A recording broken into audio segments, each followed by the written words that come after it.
You have a perfectly legit cover that no one would ever think from a shirt that was already in your own closet, in your own hair, and no extra money spent.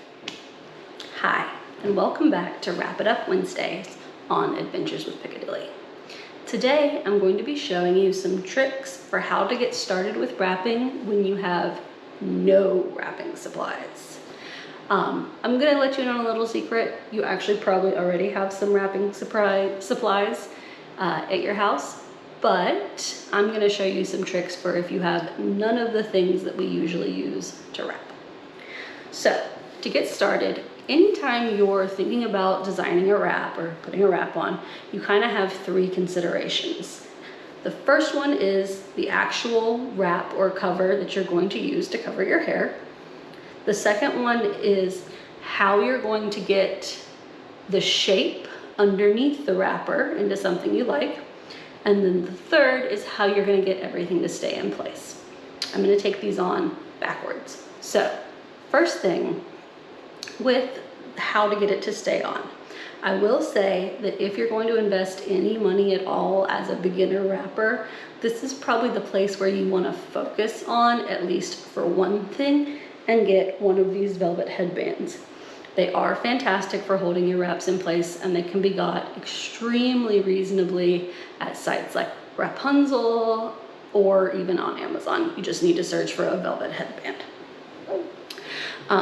But if you don't, or you want to get started before and not wait on shipping, you can use bobby pins. So the trick with bobby pins that I've learned is that you want to use the bobby pin with the bumpy side on the bottom that is closest to your head. And then when you use two, kind of interlace them so that they catch each other and hold on to your head. This is going to give you the most stability. I even still do this when I'm, for example, wearing a wrap to swim and don't want to worry about getting my velvet headband wet. And this has served me during exercise and swim and not come off, and I can't say enough. That being said, it is a little more annoying and a little bit more uncomfortable. So I suggest investing in a headband, but like I said, you don't have to. The second consideration is how you're going to create the shape that you see underneath the wrap. And when you're doing that, the first thing you need to think about is kind of what shape you want that to be. So a lot of shapers are just kind of a round, evening shape. I like that a lot. The Cloud9 shaper from Rapunzel is very much like that. That's my favorite way to do. And it just gives you like a nice blank slate for your wrap. But if you don't have a shaper, then a good option to consider would be a low bun style, because you can create that both with just your own hair or with your hair plus a little bit of added padding, which is what I'm going to do today. So I've got my hair in just a normal ponytail, and then I'm going to wrap it up into a bun. And it's a little higher than how I would wear a low bun if I were just going to wear my hair out. But because I want to leave a little bit of extra space for the wrap, I've got it set just a little bit higher. And then you can use basically any soft cloth that you want to build up. So you can use this as a washcloth. You can even use a sock, use a clean sock. But all you're going to do is wrap each piece, each layer around what you've already got started until you get to a shape you like. So that's how you can create any sort of shaper without buying a shaper. Finally, and the one you kind of think of first, would be the actual wrap. Now, you can use any scarf for a cover, it's super easy, but if you don't have one or you just want something different, basically any soft cloth can work for a cover as long as it's not too thick. Like, I wouldn't use a towel, that's probably a lot, but you could if you wanted. So I'm going to show you here using a shirt.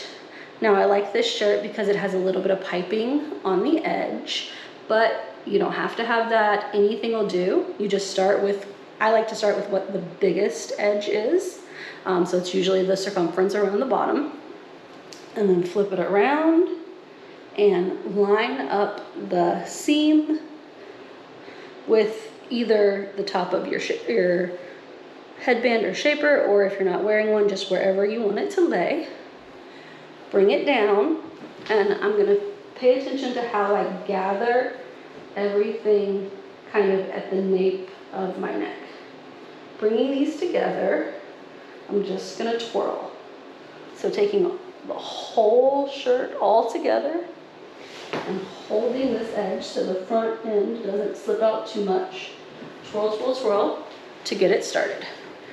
From here, I'm gonna tuck and twirl, tuck and twirl, tuck and twirl until I've got the basic length of the shirt all twirled up. Now I have these danglies, those are gonna be ugly, but we'll deal with them in a minute. So, all my danglies just hanging out and twirl around my bun, and boom, I've got a wrap from a shirt. Now obviously that looks kind of silly, nobody wants that, but the beauty of a wrap is that with just a few minor tucks and adjustments, tuck, tuck, tuck, and you can tuck in or out, just whatever kind of feels the most comfortable. Let me see if I can show you what I'm doing. Let's see, got this one here, looks like it'll tuck this way quite easily. Tuck those straps in, or bring them out and use them as a feature. If you think you can make that work, that'd be even better. Ooh. Tuck this back. And basically all you're gonna do is just play with it off and on until you get all your weird angles tucked in.